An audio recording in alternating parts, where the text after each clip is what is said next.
to be here. And ladies, welcome to Shee-Talks. Morning to Ashwini and Amee. And I think it's 12:30 in Canada there, Dalima, is there? So come on, we won't kind of put this up for very long. We'll make it interesting as well as informative. So we have prepared an AV to honor the three of you as champions. And we at the sports company are very proud partners of Sheroes. The noble endeavor that they are on, we're very proud to be a part of it. Ladies and gentlemen, boys and girls, welcome to Shee-Talks by Sheroes Foundation. We bring to you the story of three champions today who have risen through hardships during their journey and have achieved success at the international stage. First up, we have Ashwini Ponnappa, the Indian badminton legend serving the sport since 2007. Ashwini's trophy cabinet is laden with medals from her exploits at the World Championships, the Uber Cup, the Commonwealth Games, the Asian Games, the Asian Championships, and the South Asian Games. Next up, we have the Indian defensive rock, defender that every team would want to have in theirs. Someone who not only defends but scores all those important goals for the team to win the championships. The 2019 MVP at the South Asian Football Federation Championship, Dalima Chhibber, now the pride of Canada's Manitoba Bisons. Time to put your hands up, ladies and gentlemen, and welcome Amee Kamani.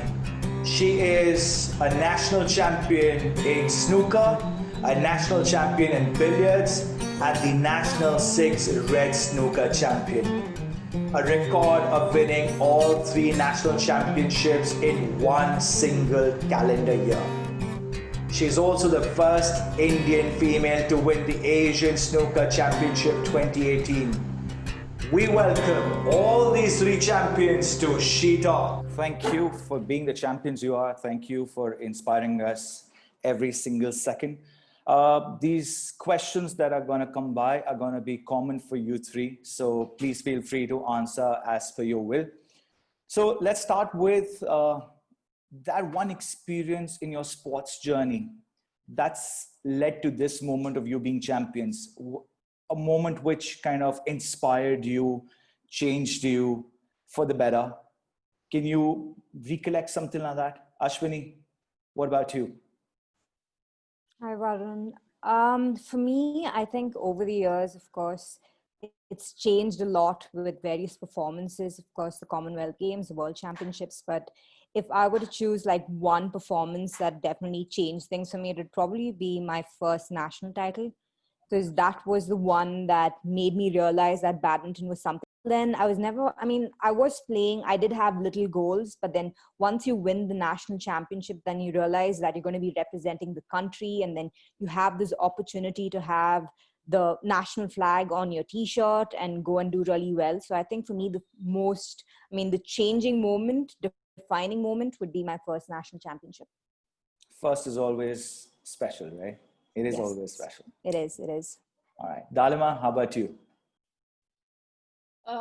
For me, why I started football was when I was only 11 years old and I got selected in the state team, the U19 state team for National Football Championship.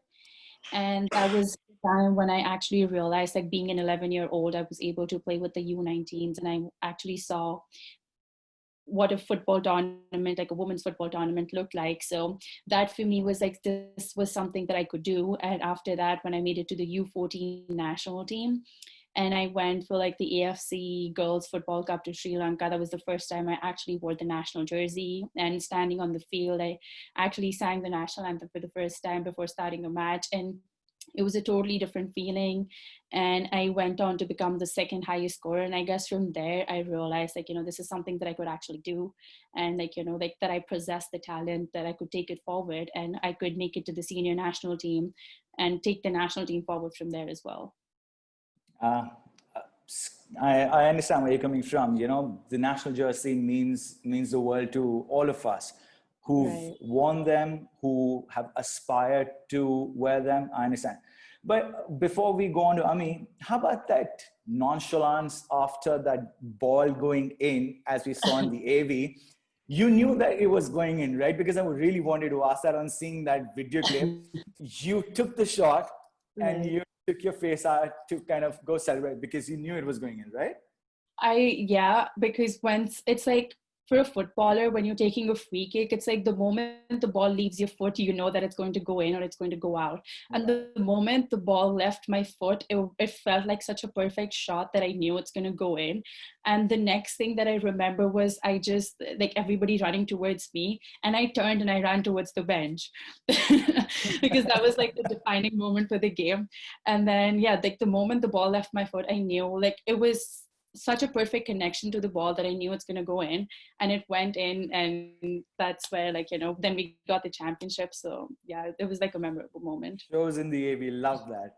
Amee, what about you? So what was that defining moment for you? And as you have actually won 3 national championships in 1 calendar year, is that your defining moment? Yeah, so my sports journey started when I took up table tennis as my activity in school. Nice. And soon that activity became my area of interest. I played TT for a couple of years, and I also represented at the national level till my +2. Then I had a realization of changing the sport, because when you play a sport for a couple of years, you realize that there's a level that you cannot cross. So there was an inner realization of changing the sport. And in 2010, I changed my sport to snooker. A casual visit to a gaming zone turned into some kind of developing interest in that game. And one of my friends suggested me to take up snooker because I really wanted to change my game. So having played table tennis for 10 long years, I had all the credentials of taking up an all new sport. So I started practicing in the academy which was nearby my house, and then played my first national in 2011, just 1 year after I started playing, because I knew how to play pool. So it was not that difficult to take up snooker, because they both of them are table sports. So it was not so difficult to, you know, startup snooker, as it's a very difficult game to, you know, to look up to, because it's a male dominated game, and to make your way through, it's very difficult. But I think that was something really challenging to do, and I love challenges. And in 2011, when I played my first national, I really fared well, and I didn't win it, of course, because it was my first national. But then I had a feeling that yes, I could do something in this sport, and then I came back and started with my hard work, and then there was no looking back. So this is how I started playing snooker. Respect for you all, honestly. All right, so how about an introspective question right up in the morning and right up late in the night? So definition of success as per you, and what is it that you kind of measure it with or against? Ashwini. Well, I think success has a lot of different meaning for a lot of different people. For me, in my journey, it's been the little things that have made it more meaningful in terms of success. For me, it could be, I mean, from the time that I started, from first winning my first state championship, to representing the state, to getting to the nationals. It's different for different people. For me, considering that badminton was something that I was pursuing, every little tiny step closer to something that I wanted and I achieved, like these tiny little goals, that meant success for me. Because when I started out, I didn't have like the big picture of I wanted to be a Commonwealth Games champion or I wanted to be a world champion. That wasn't there when I started out playing. It was more or less like, I want to be a state champion, you know, Right, I want to like right. represent the state. So it was all these tiny little things that was success for me. And once you set yourself a goal and then you go and achieve it, that's success. For me, I think success is your little journey and you achieving the little goals that you set out for yourself, rather than success on this whole big thing, which is on the big screen that everyone's seeing, because everyone's got a different journey. Everyone's got different goals. So as you achieve that, I think that for me is success. Very well put. Very well. Dalima. For me, success, I would say it's like the little satisfaction at the end of every game and at the end of every practice session, knowing that I've been able to put my best effort without being able to worry about the outcome and the result. And especially when I go to a match, it's like when I'm in a tournament or I'm in a competition and I'm actually playing a match that really matters. For me, it's like being able to implement all that I've been able to practice and put it into, like, with my best effort, put it into a match where it actually matters, and being able to, like, perform the same thing that I've been working on every day. So it's just like, that little satisfaction and not having that regret that I could have done better. So for me, success means, being able to give my best, and, like, thinking that I did put out whatever I could. Because when I look back at my journey, whenever I've been able to put out the best that I have received the awards and, like, the outcome that I've always wanted, instead of worrying about what the result would be and thinking about the outcome before I even started playing. So, like, for me, success would mean being able to put my best as an athlete and as a person to the field that I'm in. Brilliant, brilliant. So all those who are listening in, it's the small things that matter. Practice matters. Amee. I think we all want success. We want to be successful and feel successful. But according to me, success means doing something that that makes you happy, something that you enjoy, opening up yourself to new challenges that enable you to grow and develop as a human being. Meeting new people when you go for championships, you learn about them, how do they behave in certain situations.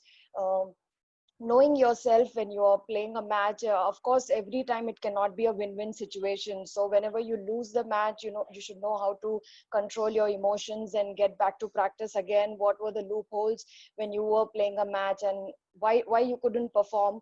So I think enjoying every match is important, but there's a fear always, and I'll agree to that, because when you are playing a sport, you're representing your country, so the fear of winning is there, and you don't want to lose any time. So, like, enjoying that very moment where you have the pressure of performing is what is real success according to me. So we must set our goals and objectives based on what we want and not what other people want us to do.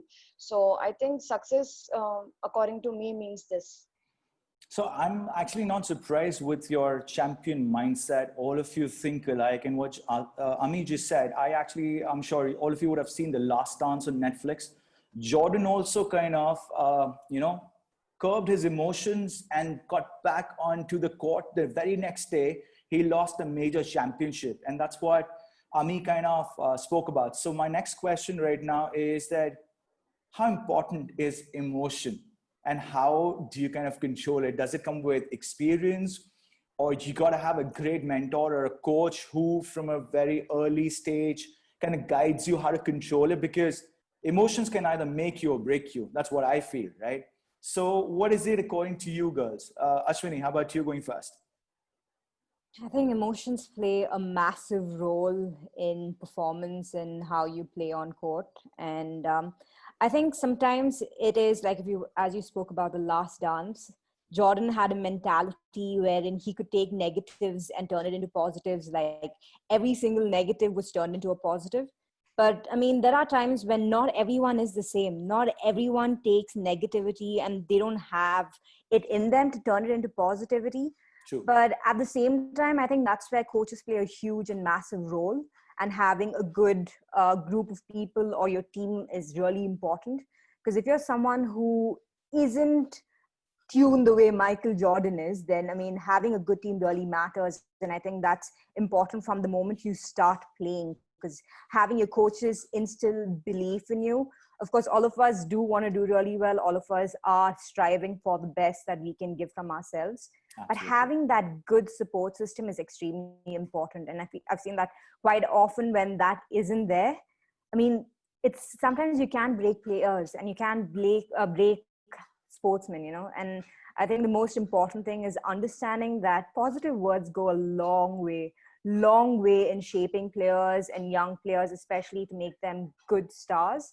I mean, again, everyone's got different mentalities, but I think for me, positivity is something that plays a huge role, and that helps you control your emotions. You know, it helps you perform and play really well. And I'm someone who looks and strives for a lot of positivity, and I love taking positivities and making it even better. So yeah, positivity, I Brilliant. think that plays a Brilliant. huge role.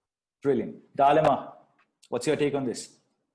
I guess I would pretty much agree with what Ashwini said right now, but also like I would take more of a sports psychology side to it, because I'm studying sports psychology, and that is one of the reasons, and I take it from my own personal experience, that how emotions have sometimes made my performance better, but they have actually on the same hand, like, you know, and at a few times they've hampered my performance to such a big deal where I did not even know what to do or like make better decisions on the field.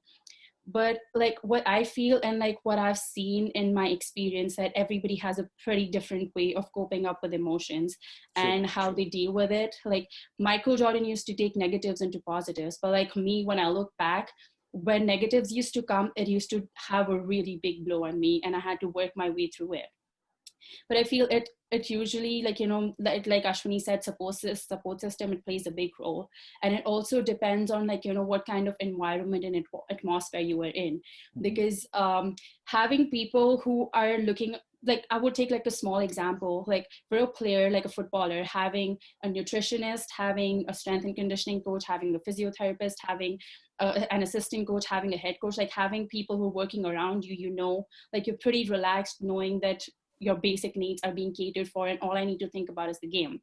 But on the other hand, when I actually do not have such an exposure, and I'm not brought up in like an environment like that, coming up, I would worry about, like, you know, what am I supposed to eat? And like, you know, what would be something that would hamper my performance, and I wouldn't know. But if there's something that I eat today and like I'm not able to perform as better as I would be able to otherwise, that would just keep on creating more stress, and like, you know, it would lead to negative emotions. And when I would not have control over my nerves, that would, like, you know, in turn, like hinder my, like, you know, my control over my nerves into like the ability to make sound decisions, because till the time I am not calm, I cannot actually make sound decisions, and I cannot make decisions which would actually help in like a positive outcome.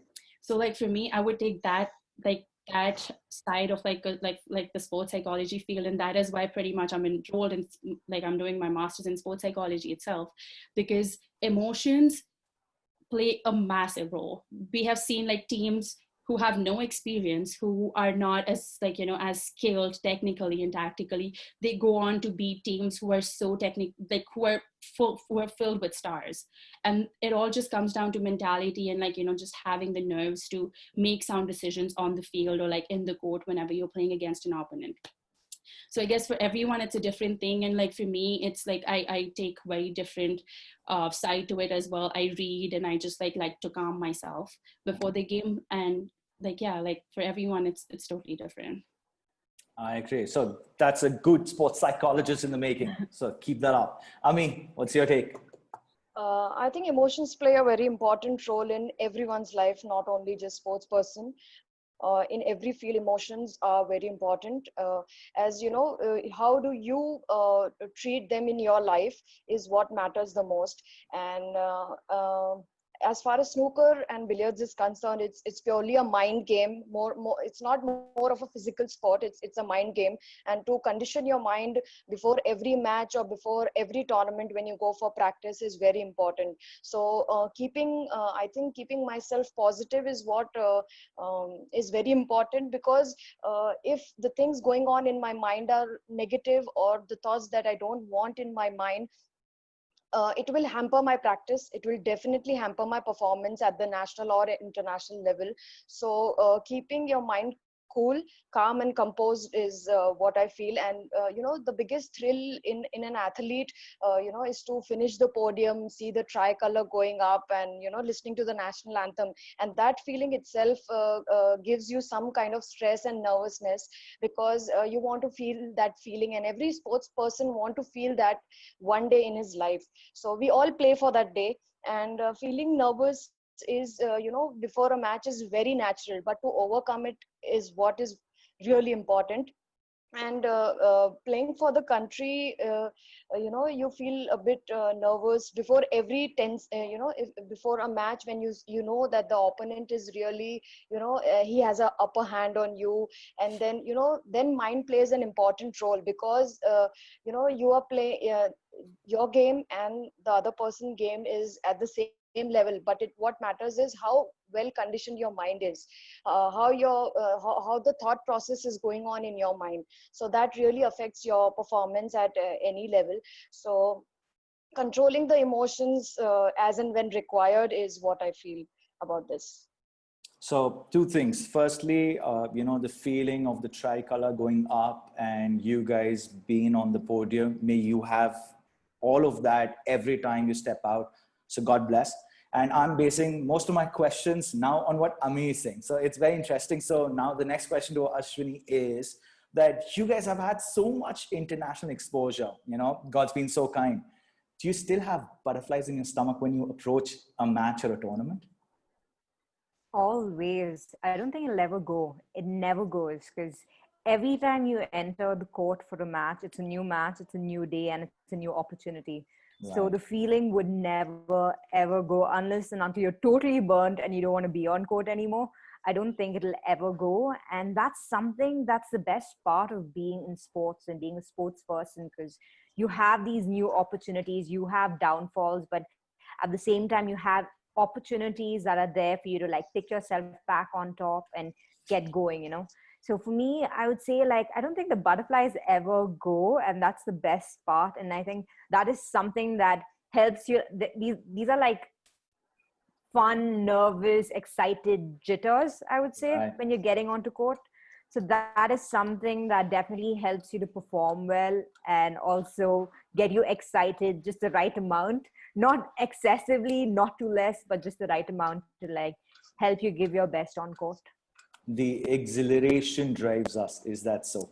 That's how, Yes. right? Yes, All right. absolutely. Dalima, what about you? The feelings, because like before entering a match, every time it's like the next 90 minutes of my life is what is going to determine whether I'm going to feel happy or whether I'm going to feel sad, and how I'm going to approach my practice sessions, and like, everything that comes after that. So, and also like being a woman footballer, for me, it has always been a, like, growing up, it has always been a feeling of proving it to my family, and like, proving it to everyone that I can do it. Like, being a woman footballer, I can make a career in women football, because it is still something that does not has as much of history in India.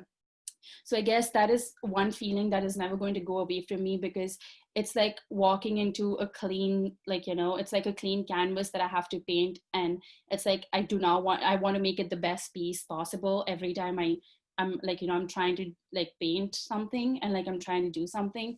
So it's like that feeling is never going to go away, because every time I step out, it's like I want to do the best for myself and like for the team, and like, do not make any mistakes that would lead to like bad outcomes in terms of like, that would like, lead my team to concede a goal, or like, lead us to lose a match. So I guess that is something that is going to stay with me being an athlete all the time. Got a point. Amee. I think feeling nervous or having butterflies before a match is very natural for every sports person. And, because you play a sport and you represent at the state or the national or the international, any level that you are representing, you have a responsibility of performing well. And this responsibility increases when you play for the country. So I think these butterflies help you not to be overconfident. There's a thin line between, being confident and overconfident. So if you don't have these butterflies, I think you are really overconfident about the next match, whoever you are playing. So these butterflies help you to be, be calm and, think about the match, be composed and give your best shot. So I think these Perfect. butterflies are very important to every sports person. Perfect. All right. So one gentleman has asked a question and we have to take that. Parth is asking either of you, how do you rate the sports infrastructure in India? Anyone? Okay, Dalima, you? Yeah, so I would say like sport infrastructure for like all the sports is pretty different, and I can talk about like from the women's football aspect of it or like the football aspect of it. I would say like the sport, like the infrastructure of like football in India is still something that is growing, and it has like a really long way to go, because we still lack a lot of things and there's like a lot of scope of improvement. But I would like to highlight, like from the women's football aspect of it, that with like the National League coming up, Indian Women's League coming up, the licensing criteria, the exposure coming in for the national team, I guess it has been raised, the level has been raised a lot, and which has also led to like the performance of the women footballers being raised a lot in like the past 2 years. And we have got indulgement of a lot of fans, and it is pretty evident to everyone. So I can only talk about like the football aspect of it, that it is growing at a faster rate, but definitely there's like a lot of scope of improvement. So Parth, keep the faith. The infrastructure in our great country is going to improve for the best in each sport. That's what our vision is, to be world champion in every single sport that India plays. All right. So with the influx of social media in our lives, some love it, some do not. What's your kind of take on it? How do you connect with your fans? And what's the most common question you get? Hello, ma'am. How are you? Something of that sort. Ashwini, how about you? Well, definitely there are a lot of hellos and how are yous and please reply. But then I think social media is a great platform to keep your fans informed on what's happening. But at the same time, being professional athletes, I think sometimes we don't really have the time to constantly be checking your phone. At least I don't. I mean, for me, it's like if I'm training, I'm completely there training. So I wouldn't have my phone anywhere there close to me. But then social media has definitely made it easier for us to interact with fans and put things across to them and snippets of our life, which otherwise they wouldn't have access to or wouldn't really know about. But at the same time, I think with now a lot of live chats and a lot of questionnaires and stuff like that, it also makes it easier for us to interact.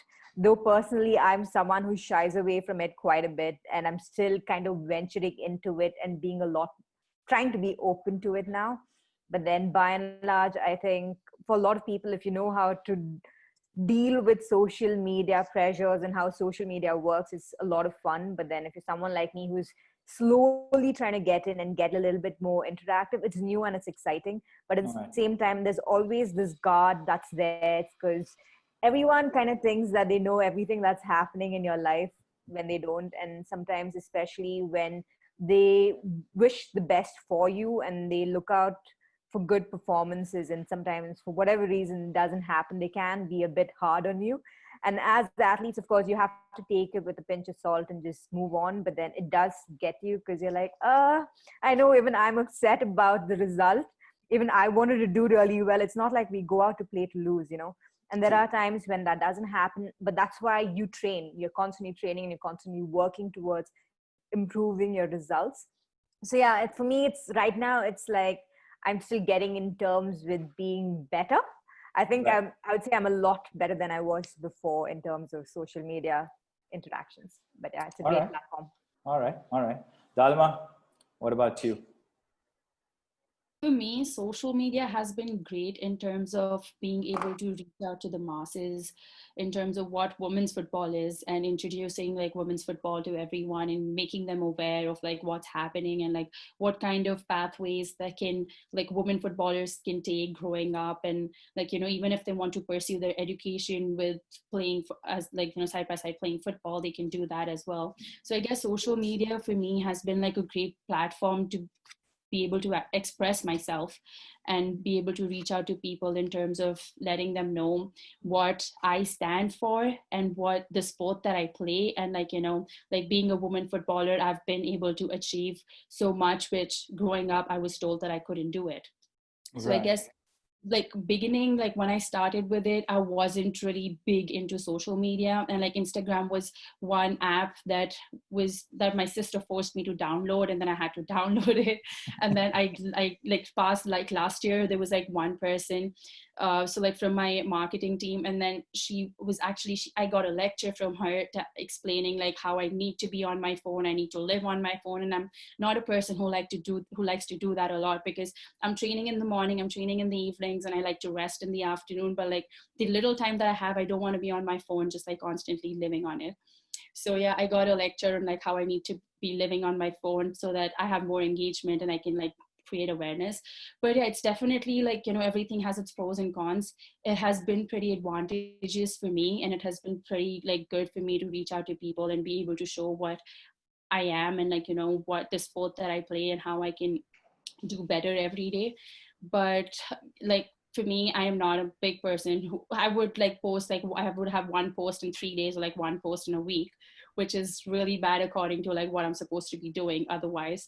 But I guess like it is good. It has been good. It has its pros and cons. I totally feel you on that. Ami, what about you? How do you handle this social media pressure on you? Someone, as Ashwini said, maybe a little hard on you rather than understanding your state of mind, assuming as to, oh, you know what, I saw a picture of you with your friends that would have been off before, but you put it up a day before your main tournament and say, oh, you were partying out. You are not worthy of the India jersey. Has that happened with you? No, that has not happened with me. Like, you know, same is with me. The same case is with me, that I'm not a social media person. And if you visited my profile, there are like 34 posts till now. And, you know, I'm really not into social media, but I'm trying really hard to put up something or the other every now and then for my fans. I'm really more into practicing and uh, I want to be composed. And you know, when you get into these social media things, you know, you kind of sideline your practice, and then you give more importance to the social media because you're getting attention over there. And that is what you know, I don't like to do, because I'm playing a sport. I have some responsibility as a sports person when I'm representing my country. Not that every time I have to be serious about it. I can be a little casual about it also, but then my main concern is my sport. And I think doing justice to it, to my sport, and whatever goals that I have in my mind is more important than social media to me. Of course, I receive many questions, but one question that I've received the most is like people asking me that I have, how did I manage to change my sport? Like Hold, table tennis.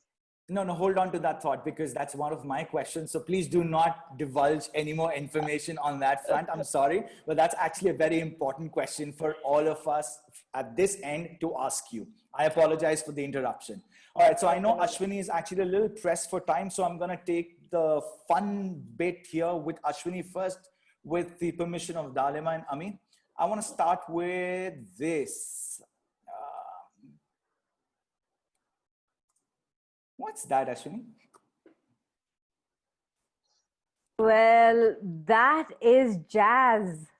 She's the cutest little companion that I've had in the last couple of months, and the best thing ever, because lockdown has been great thanks to Jazz and Lola. Right. Yeah, I've always loved dogs, and of course, I love sports and I love badminton. So I thought this was a great way to show two of the things that I love the most in like one photograph. So yeah, poor Jazz kind of actually obliged and posed for me. So I was very happy that I got my shuttlecock on my favorite little doggy, Miss Jazz. So yeah. No, we love it. We thought we have to ask you this because we went through your feed while researching on you three champions. And I said that I have to ask you this. I love that bit. I believe that there's one picture of you hugging a calf as well, if I'm not mistaken, if I remember something, or was that a dog itself? Somewhere down your feed. You were an animal lover for sure. Yeah, that was at Rescue T Pune. So I was there during the PBL, and a friend of mine works for Rescue T. And we were lucky to have gone there and visited the place and see the fabulous work that they're doing. I love organizations who do a great job, because I mean, as much as I would love to do it myself, unfortunately, I don't have the time because I'm busy playing. So going and visiting organizations that do the work, I would love to support and be a part with whatever little way that I can. And actually being there and seeing what Rescue T does was amazing, because they do a fabulous job looking after animals, all animals.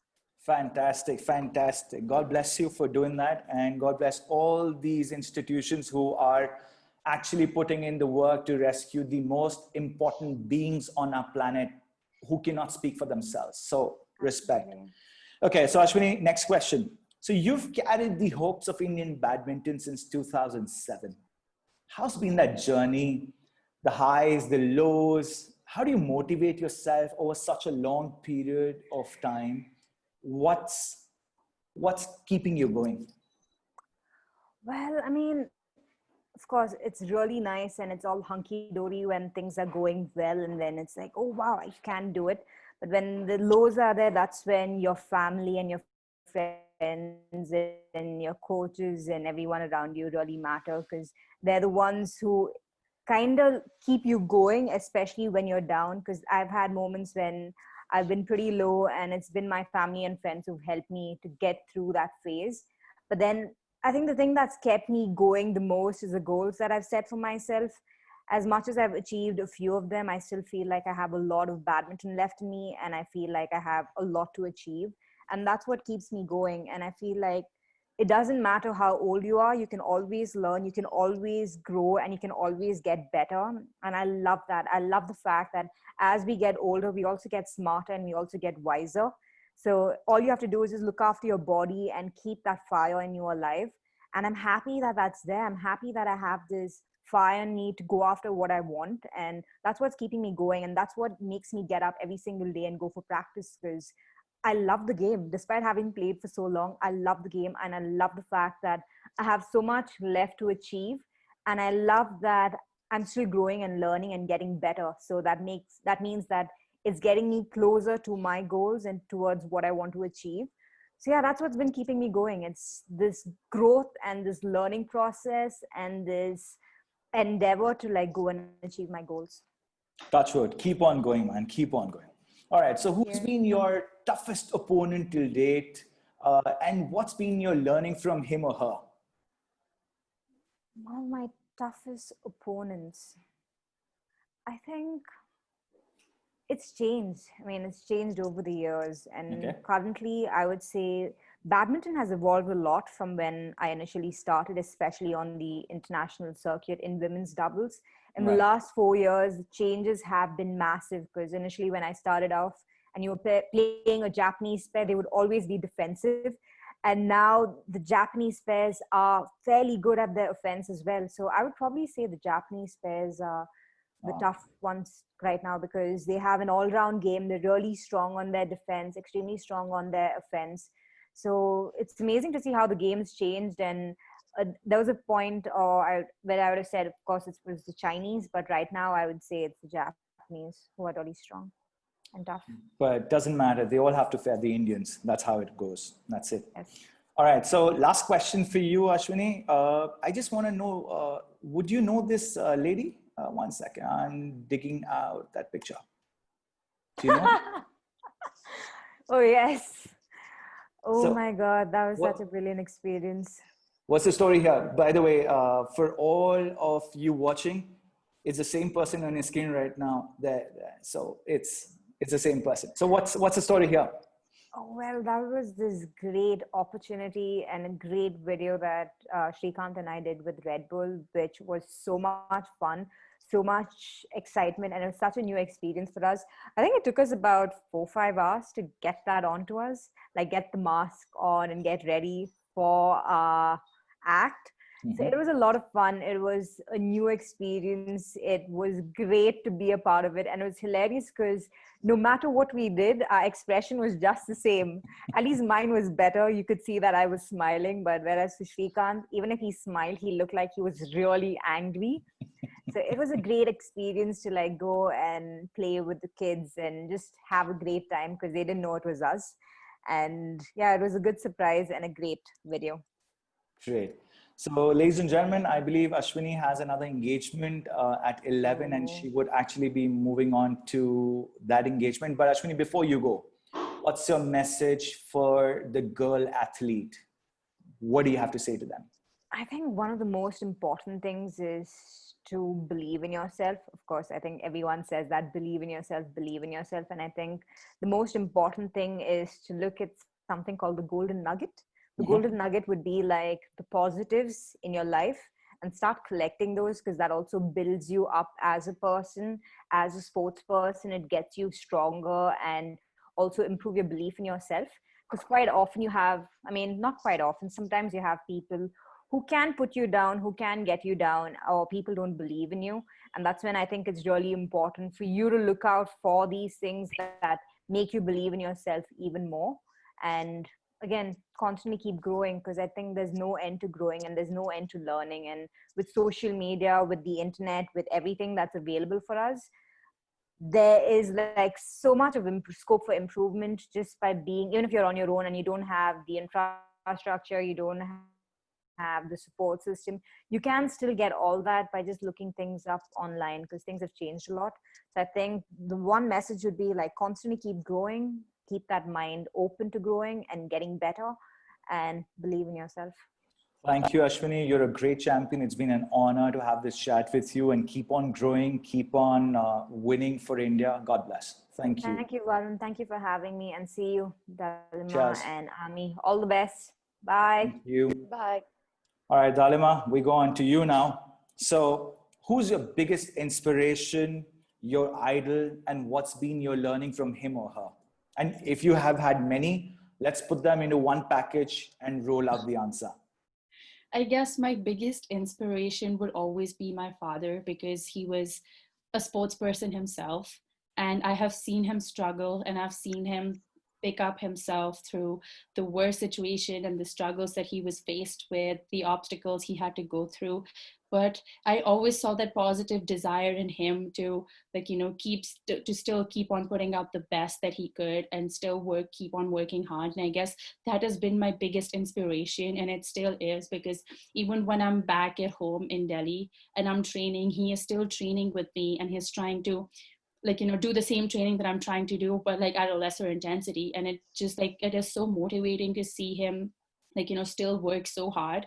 And just like looking at him when, like, you know, the struggles he faced and like the obstacles, he came out so strong out of it. And I guess that has been my biggest inspiration that has driven me, because I always had him on my back supporting me. And like, when like everybody else would like pull me down of like whatever I was doing, there was one hand that would always push me up to do the best that I could. And I guess that has been my biggest inspiration to keep me going and, like, you know, just going forward from there. So for all those who do not know, Dalima's dad is one of the most decorated coaches that we have here, Mr. Amee Chhibber. I've had the opportunity to kind of see him in action, and it's such an honor to see the man. Dalima's absolutely correct. He carries his passion on his heart, which is on his sleeve. It's like that. All right. So Dalima, we wanted to put you under the spotlight. 1 second. I have something up for you as well. Hold Oh on. my gosh. Yeah. Hold up. All right. If I were to put you under the spotlight and you have to choose one person out of the two in this particular picture, who would you choose? And why would you choose them? That's Dalima's elder sister, Akanksha, and her younger brother, if I'm not mistaken. Younger brother. So who would you choose? And I hope both of them are listening. I really hope so. So go on. Oh my God, this is not going to go great at the end of this session. But I guess like I would choose my sister, because she's like my best friend. And if I have to like choose one, because I have, like, she was there before I was, and I could always look up to her because she was an athlete before. And I grew up looking at her, and even now when there's something, like, we're always together and we're always talking about things, and she's literally like my best friend. I can talk to her about anything and everything, and if I have a problem, I know I can go to her. But like, my brother is always like my training partner, who's pushing me off, like, you know, who's pushing me to do my best, and he's asking me to catch up with him. But like, it's difficult for me to catch up with him because he's so much better. But if I have to choose one out of the two, I'm really sorry, but I will I'll pick my sister. May I know the name of your brother, please? My brother's name is Tushar. Tushar, I hope you're listening. You do not have to give anything to her on this Rakhi. Do not give her anything. She's chosen Akanksha on purpose, I'm telling you. So there you go. This is not going to go well, Varun. Sorry about that. I had to do this. Okay. So you've played at the highest levels in India. You're, of course, one of the regulars in the Indian national team, and you're now playing at the highest levels in Canada. So what's the one thing you want to get from Canada to India and from India to Canada? I guess from Canada to India, what I will bring is I would like to introduce psychology into the sport, because for me, that has been a big change in my career, of my outlook, and just the comfort of having someone to talk to, and knowing that at the beginning of the game, if I'm not feeling the best, I can, like, open up to someone who would not judge me for what I'm feeling, and like for what, like, like my nerves, and like how I'm not under control, and who would listen to me with an open ear, and would actually, I would be able to unload myself so that I'm able to focus on my game. So I guess if there's something that I have to bring from Canada to India, I would bring like the, like, just introducing psychology into the sports system, because it's still considered a taboo, and it is not, because you can talk to a psychologist for anything, like even your regular routine, which you would need help with. And it's not like only if you're feeling a certain way that you need to go and talk to someone. So that is something that I would like to introduce. And if there's something that I would like to bring from India to Canada, that would be like the tactical part of the game, because in Canada the game is a lot more physical. It is like, it is so speedy, it's high intense, but like the tactical part of it is a little bit missing. So like that is something that I would really like to, like, that I would bring from India to Canada. Fantastic, fantastic. Okay, so the last question for you. Just let us go back to my folder. Who's the strongest of them all? That's me. So, what is the source of this mental strength? Family, friends, coaches, your own experiences? I guess this is the picture, first of all, from it was taken during the quarantine, and I was still working out. And before the quarantine, I was supposed to be a part of the national squad for South Asian Games, but I had picked up an injury and I couldn't make it. But like, I especially traveled from Canada to India to be a part of the national squad, but I couldn't do it, and I was pretty devastated. And I was, while like I was on my recovery till like January end, and like till February, all I could think of was like stepping onto the field, and the only thing that I had in my mind was like to come back stronger and like better than I always was. And like I used that time to work on my weaknesses. And like doing upper body exercises was always something that I wanted to sneak out, and I would always sneak out from, because I just wanted to focus on my lower body, and like it would hurt so much. My body would be so much sore when I would work on my upper body. So I was like, okay, I'm going to utilize this time and I'm going to work on my weaknesses. And that's what I did. And in my head, it was all about coming back stronger than ever, and like better, and like, just being worked on my weaknesses. And that is what it was kind of derived from. And I was just working out, and I just looked at myself in the mirror, and I was like, I could definitely see the change. I could see like a definite change from what I was before to now. And that's when I kept the phone, I clicked the picture, and I stood like that. I post like that, and I was like, okay, that needs to go on social media. No, it does. It does, because it sends a message to all girls that you are not weak. You are the strongest. That's all you have to believe. That's it. So Dalima, hold on to that thought, because there's one more thing coming up later on. Let's go on to Amee. Amee, so snooker as a career, what are the world challenges that you face? I think we live in a world that has been dominated by men for as long as the written history goes. And snooker is a male-dominated sport, and to make my way in such a sport was difficult. But having played a sport at the national level earlier helped me, because I had all the credentials of taking up an all-new sport altogether. So it was really challenging. It is challenging to enter a new arena, but what matters at the end is how well you are prepared to be a part of it. And I was mentally prepared as well as physically prepared, because I had to change the sport, and I had to give it a thought in my mind that yes, this is what I want to do and this is where I want to be. So when you're clear in your head, your vision is clear, then I think you can really go for it. So it took a little time to adjust, but eventually I could gel into the snooker and billiard circuit and make my way towards success by showing utmost determination, and work hard every now and then. Every day it has to be, you have to work hard to prove yourself in any sport. So I think that is a quality that every sports person possesses. So hard work is the, it's rightly said that hard work is the key to success, and there are no shortcuts to success. So Right. hard work is the key to be successful in life. And the biggest challenge that I have faced is, like, snooker is a non-Olympic sport, and that's the reason it does not receive the limelight that it should receive, like other Olympic sport. And that's the biggest challenge that I have been facing even today, after winning medals at the Asian level, at the world level. Every year I'm winning a medal at the World Championship, but this is the biggest challenge. And I would want this to change, because as sports person, we are doing our bit of representing the country, winning the medals. But the people who are watching us need to support us, give us that limelight, and do not sideline us, because just because we are not an Olympic sport does not mean that we are not doing we are not fulfilling our responsibilities as a sports person. So yes, this is the biggest challenge in our sport, as we are not an Olympic sport. So people need to encourage us, all of us who are performing at the national, international level in snooker and billiards. We need to get some kind of limelight, and not be sidelined every time.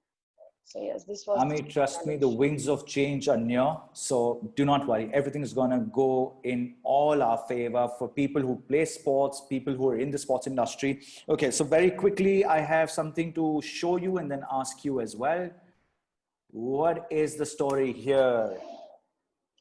Oh, I posted this picture of AB de Villiers when he was retiring in 2018, and I really love him as a sports person. Though I'm sorry to say this, though I don't enjoy cricket much, but there are some personalities. I really don't enjoy cricket, because I love snooker. I love snooker, and I'm very passionate about it. So my main focus is snooker and other sports as well. But I would like, I have little interest of knowing people of other sports, so as to what kind of person they are. And being the captain of South African team, he's shown, he's always kept his team motivated, and his performance graph is at another level. So he's a very positive person, as it looks on the screen, because I've not met him in person. So what it looks like on the TV is like very calm and composed. And some of his catches that he's taken, some videos that I have seen, they are really amazing. So he was the reason that I started watching IPL, and Right. he represented RCB. And I really don't watch cricket. Just because he was there, I started watching cricket, and I started enjoying it. So yes, this was Perfect. the pause that Perfect. So last question, because we are hard pressed for time and the other panelists are also waiting. So, you've had, all of us have had our own journeys, but how about that transition from a TT player to a snooker champion in the national circuit thrice over, then the first Indian to win the Asian snooker championship? How's been that transition? I think the change. When I was changing the sport, when I had this thought of changing the sport, I really didn't know what snooker has for me. But I definitely knew that I have played a sport for 10 long years, and I have all the qualities of taking up a new sport. And it was difficult in the initial years when I started playing snooker. But as I played my first national, I really had this thought that yes, this is the game where I can make my way. And the hard work that hard work that I continued with table tennis, the same hard work I continued with snooker. And I think even more, because when you are changing a sport, you need to double your your practice, your working hours, so that you kind of excel in that sport. And I think friends and family is what supported me at that very moment, to just when people are like, why do you want to change the sport now, like you are in college and it's not the time to change the sport or take up a new sport altogether, because when you are young, you grab a sport really quick.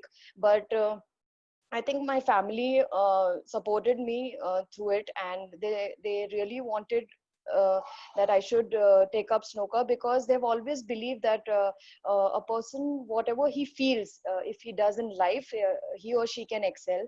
And to follow my dreams is what was really important for me in life. And I think this journey has been amazing, because in snooker and billiards, 9 years of time is really less. And whatever I've achieved through utmost determination and hard work. And I would like to thank all the people in my life who've supported me, not just my friends and family, my fans, my co-players, my opponents. They've also taught me a lot in the game, so as to how to react to every situation in any of the tournaments. So it was really a fabulous journey, and I really don't regret my decision of changing the sport. So I think, with my performance graph going upwards, I strive to set new records in future and win more medals for India. So God bless you both. Very quickly, one word that you will leave today's girl champions with. What is it that your message is out for them? Dalima. Like Ashwini said, believe in yourself, and believe is one word that I really go hard on, because Fantastic. there is a lot that I've faced in my experiences and in my life coming up as a footballer, and believe in myself has been like the only thing that has kept me going. And along with that, I would just like to say to work hard, just have the desire and the craziness of achieving what your goals are, because if you do not have the desire, you're not going to work hard. If you're not going to work hard, you're not going to see the results. So you need that craziness, you need that desire, you need to, like, you need to be determined, and you need to go crazy over what your dreams are and if you want to achieve them. So like that is all that I would say. And I would just say, like, take the opportunities with both of your hands, like open up both your hands to the opportunities that you get, grab onto them and do the best that you can. Great. And expose yourself to those opportunities. Yeah. Fantastic. Amee. I think you should have some goal in your mind. This lockdown has really given time people to introspect themselves, and what kind of interest they have developed in these 3-4 months and over the years. So I think being you need to follow your dreams and work towards them. And you need to be consistent, and you need to give it a thought every now and then whenever you have a negative feeling in your mind that things are not working well, or I don't know if I have a calling for this particular area or anything. But just follow your dreams and work towards them, and find out ways and means to to support those dreams. So you'll always come out with flying colors, and in every field, not just sport. It's like in academics also, or anything. But just don't bring it be too harsh on yourself, and just go with the flow. And everything doesn't happen in seconds. You need to give it a time span. You need to give time to yourself.